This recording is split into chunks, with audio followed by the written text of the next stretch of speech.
Welcome to Islamic Life Coach School Podcast. Apply tools that you learn in this podcast and your life will be unrecognizably successful. Now your host, Dr. Kamal Akhtar. Hello everyone. Peace and blessings be upon all of you. Today we're going to be talking about the topic of forgiveness. Cool, isn't it? Well, for some of you it might be described as a cool experience, for others not so much. For others it might be heavy. But I promise you, with the concepts you will learn in today's podcast, you will find them totally awesome. Even life-changing, inshallah. So according to Google, forgiveness is defined as a verb. Means to stop feeling angry or resentful towards someone for an offense, flaw, or mistake. Right off the bat. We know that our feelings are in our control through our thoughts. So this should be super easy. All we have to do is to stop feeling angry and resentful towards someone in order to be able to forgive them. Sounds easy enough? Well, in theory and conceptually, it might sound easy, when in reality, it's not that easy to do with actions. When you're feeling angry or bitter towards someone, you are the one experiencing these difficult emotions, but at the same time, hoping that the other person is being punished for what they did. A very common way this is described is that you're drinking the poison and hoping someone else gets hurt. Again, a very good and dandy explanation when described in words, but how to actually practically apply it. I have told you guys that stress hormones and neurotransmitters cause the difficult emotions that are felt as sensations in our body, like resentment and bitterness. Like in the case that you would experience these emotions where you're unable to forgive somebody, over the long run, these stress hormones and neurotransmitters are actually unhealthy for you.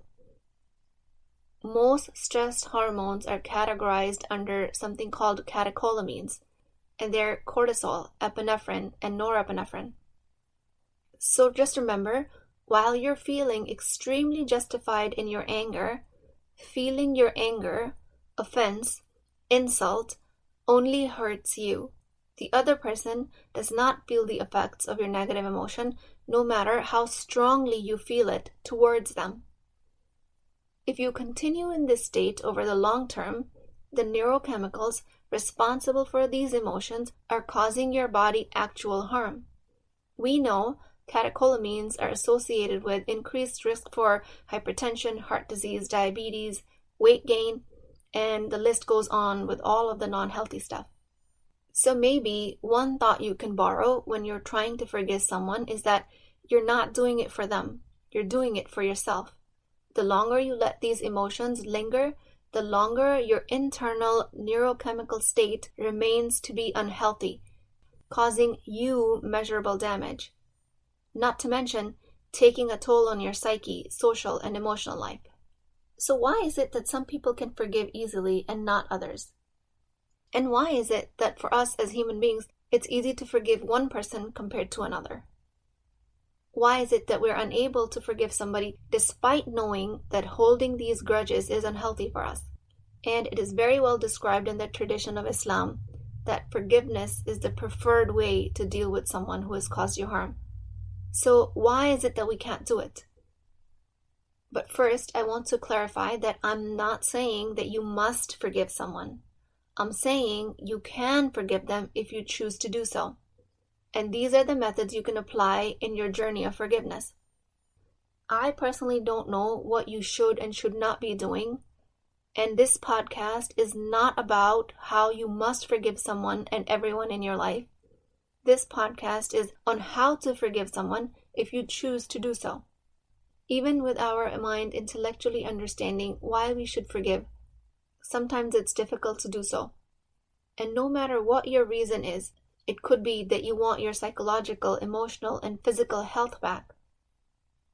It could be that you want your social life back. No matter what your reason behind choosing to forgive someone is, one universal reason why forgiveness becomes difficult is because we attempt to do it by negating and undermining our own experience. While you try to forgive someone while obliterating and erasing your own feelings, you will simply not be able to do it. Not only that, if you continue to forcefully insist on forgiving in the name of teachings of Islam, then you will turn it into a toxic trait, meaning it will actually become a detriment to your physical health. And that, unfortunately, is the reality for so many of my clients that come to me and tell me they are told they should be forgiving, but they just can't get themselves to do it. In the meanwhile, they're getting buried under the avalanche of their own experience that's going unnoticed and unacknowledged. My shame coach once said, "You cannot forgive from a place of erasing your own experience.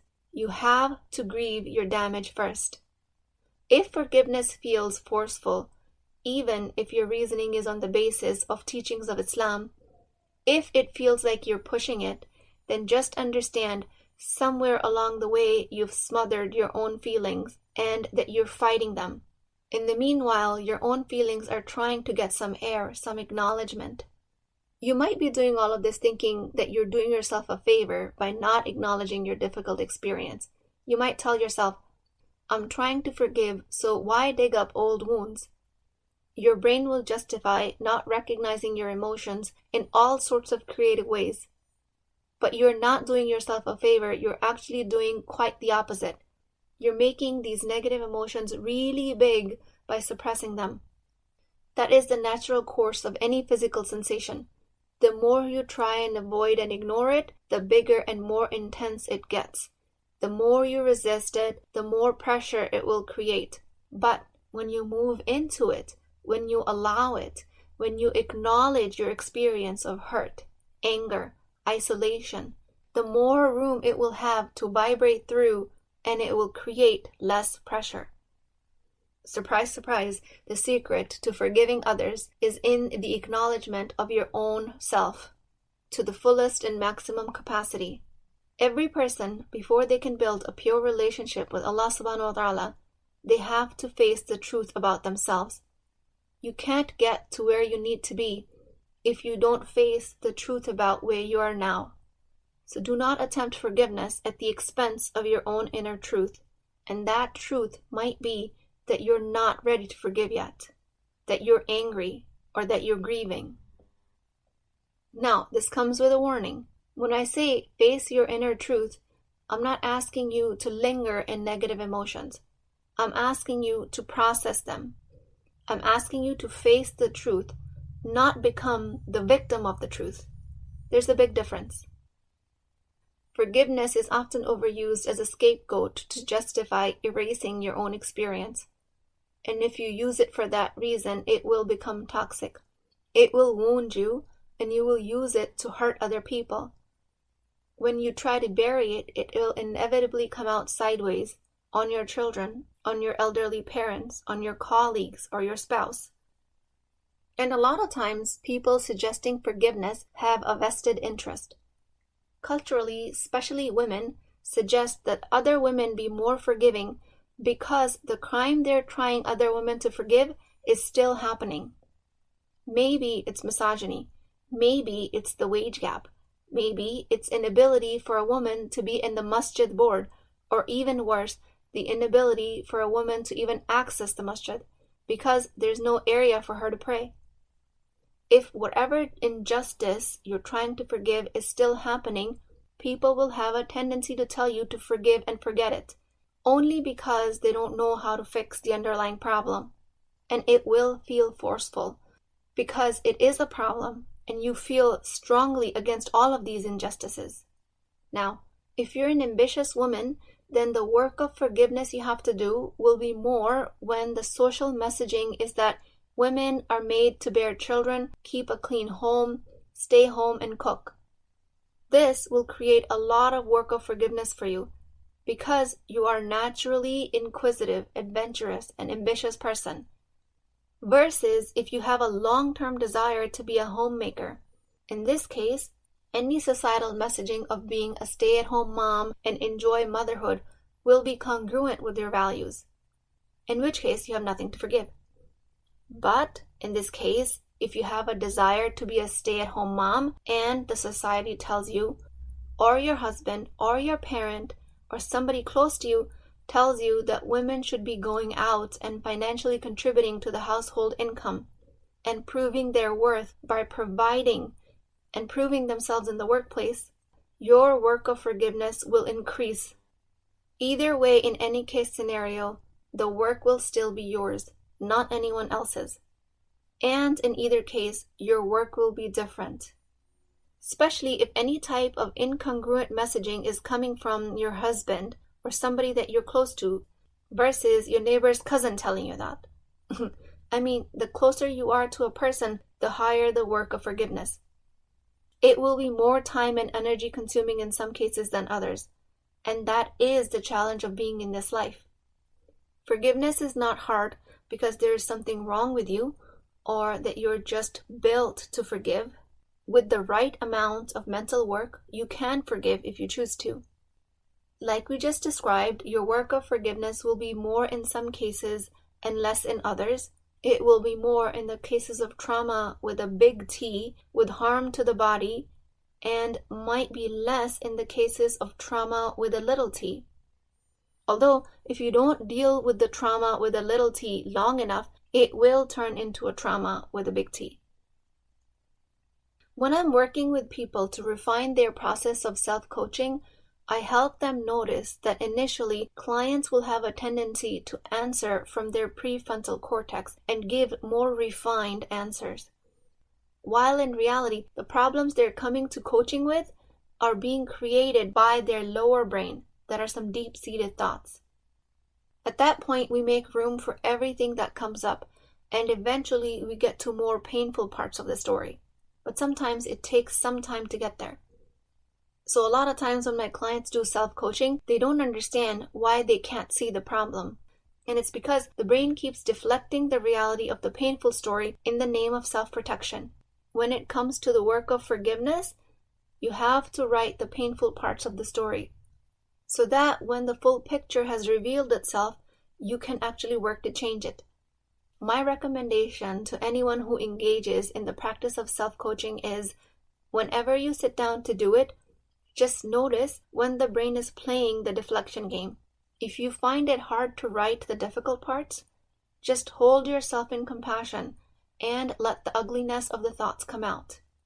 Because like I said, if you're forcing yourself to forgive without acknowledging the ugliness, without recognizing your own pain, it will be toxic and a source of great stress for you. Not to mention, you will not be able to forgive. And this happens to me in live group coaching all the time, where clients will start with a problem, but in the initial stages, it will be all about how nothing is actually a problem, how they're grateful that they have money, but the coaching is actually about a husband who gives them $100 a month in allowance. Brain deflects the pain of feeling like they have to beg him for money. It deflects the pain of this dependence that's created for them. Because they always start out by saying, my husband is really good to me. He's a really good father. As if they told me about their pain, I will tell them to leave their marriage. That is not my call. That is your call as a client. But because of this deflection that the brain creates, it takes so much longer to get to the problem. I don't mind. I take the time to peel the layers, but I mention this because this deflection bit is probably what's happening if you tried self-coaching and it doesn't work, especially when it comes to your work of forgiveness.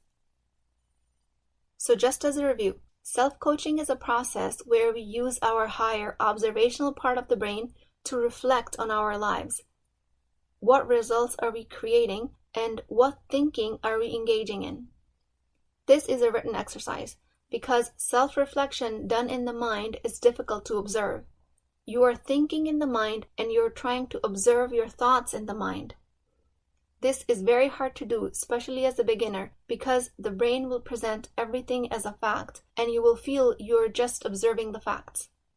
My method of self-coaching is in the free PDF on my website, which I will link in the show notes. I highly recommend that you do this process because it is truly life-changing. So in the self-coaching, write things down, observe them on paper. Don't avoid the painful parts. Acknowledging your hurt doesn't actually hurt you. but keep burying it and ignoring it will hurt you. At least come to this work with this basic understanding. If you feel the process of healing is unsafe and it feels scary, the process of keeping it in is more unsafe. A basic test of if you have forgiven someone or not is, for me personally, it becomes very clear if I've completely forgiven someone by the extent of du'as I'm able to make for them. This is a great litmus test for me to see if I'm holding any resentment or grudges. When I sit down to make heartfelt du'a and I see that I'm unable to do it for a certain person, then I know I have some forgiveness work to do. And again, making heartfelt du'as for other people does not have to be forceful, because like anything else, if you don't believe what you're saying, it will turn into toxicity. Sometimes I'm able to seek abundance and riches for the other person. Sometimes all I can muster up is, may Allah guide them. And not like in a teeth-clenching way, but in a genuine, meaningful way. Notice if you're making dua with resignation. Alright, I made dua, now leave me alone. Or if you're doing it from fortitude. I'm not quite able to forgive them now, but I'm trying my best. I'm trying to get there. May Allah give me guidance, courage, and the means to be able to make genuine and heartful dua for this person in the future. This person who has hurt me. You know very well at the somatic level what is true to you.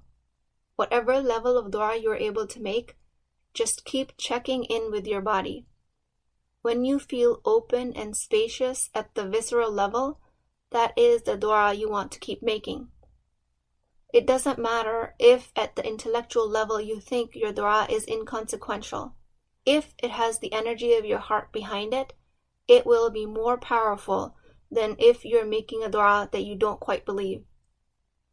And do not, under any circumstance, forgive someone at the expense of your own feelings. That way, you will have to deal with two levels of injury. One that is caused by the person you're trying to forgive, and the other one that is caused by you. Be creative in your thinking along your journey of forgiveness. Things like, I'm trying to find ways to forgive. I acknowledge that I have not forgiven yet. I am thinking I'm unable to forgive.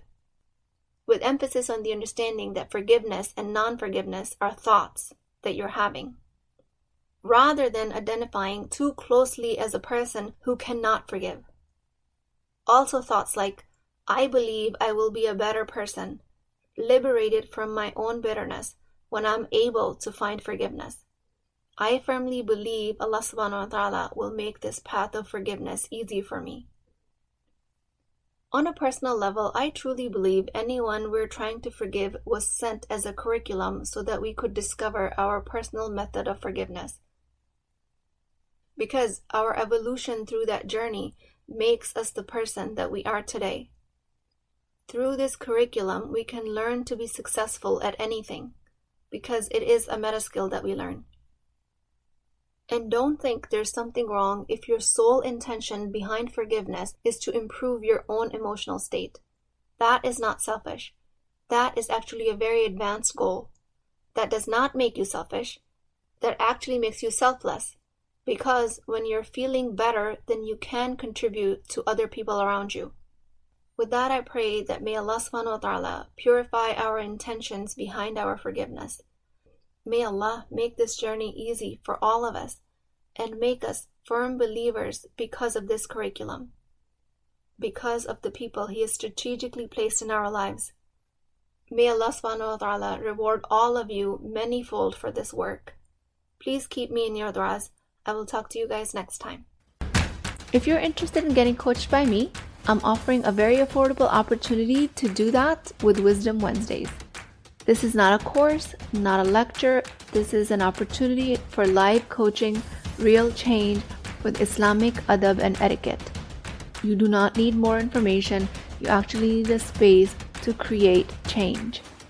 At $19.99 a month, which is the price of takeout dinner, you as a Muslim woman will create confidence, intimacy, and connection without shame or fear of judgment, because your privacy is my highest priority. So join at www.islamiclifecoachschool.com.